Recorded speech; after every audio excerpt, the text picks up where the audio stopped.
Hello everyone, today I am here to talk about Watch Dogs Legion, specifically the good parts of Watch Dogs Legion.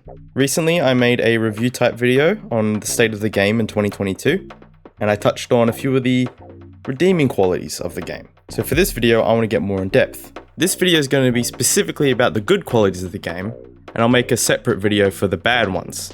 I figured it was probably a better idea to split them into two videos rather than make them into one long video, that way it's easier for you guys to digest. Now, of course, this is mostly subjective. You're well within your right to disagree. So please do, down below in the comments, let me know if you disagree with any of my points. I'd love to hear some differing perspectives. So without further ado, let's get into it. So I'm not going to put these things in any particular order, but I am going to start with what I think is the best part of the game. And that would be the combat. Both the gunplay and hand-to-hand combat, in my opinion, are quite good. I would say above average for most games. I said this in the other video, but you can run around using John Wick-esque Gunkata moves, and when you do it right, it feels really good. Some people do disagree and say that the first game was better or whatever it may be, and I can't comment on that because I actually haven't played the first game. But I can say from my perspective, it's the funnest part of the game, if you're into that sort of thing. So this all includes things like punching, kicking, blocking, block breaking, takedowns, finishes, that sort of thing. And what's great about it is that there's about half a dozen fighting styles. So someone like a spy that has training is going to have a very finely tuned fighting style, and then you might find a boxer who has a much more punching orientated fighting style. It's fun, it's great to mess around with. And this also applies to the shooting. Characters can hold guns in different ways and come with different weapons, so they all do feel somewhat unique. Now, of course, all these things like voices, fighting styles, all that, there's a limit to how many are actually in the game. Let's say there's 6 voice actors, you're bound to run into the same one multiple times. So not every NPC you find is going to be completely different. So you do have to keep that in mind. So in a nutshell, combat and gunplay feels pretty good. Different NPCs can have quite vastly different fighting styles. For example, a boxer versus a spy or a wrestler. But at the end of the day, it is just a list of presets and modifiers. So at some point you'll see them all. On the other side of the combat, there is the stealth. Ubisoft is known for having very stealth heavy games, and this is no exception. Honestly, it's not too different from any of their other games. There's nothing totally revolutionary about it, nor is it vastly worse in any way. So I would say it's certainly serviceable. I don't have anything bad to say about it. Now, since I touched on it a little bit before, we may as well get into it. And that is the idea of there not being a main cast or a main character or anything, but rather you go around recruiting your own people, your own agents. So this is of course extremely subjective. Many people have expressed their disdain for this. The fact that there's no main character for you to sort of follow, watch grow and root for. But on the other hand, it does mean you get to kind of pick your main characters and almost create your own personalities out of them.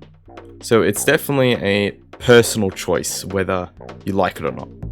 Being able to run around on the street, see someone you think looks cool, take a look at them, see what perks they have, and then just recruit them like that, that's pretty fun. That is cool. It's nice that every NPC you see essentially is hireable and playable.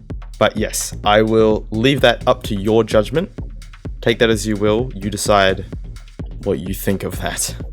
The voice acting as a whole is surprisingly good actually. I didn't have high hopes for it to start, but the fact that there's so many different voices in the game and the whole campaign is voiced by so many different people because it depends on who you're playing as, like that's impressive. I said this in my last video, it's impressive. So they definitely get some credit for that. And as a couple of my commenters have pointed out, it's not every day that you get a game based in London. A lot of people were kind of disappointed with how it turned out, which is certainly understandable.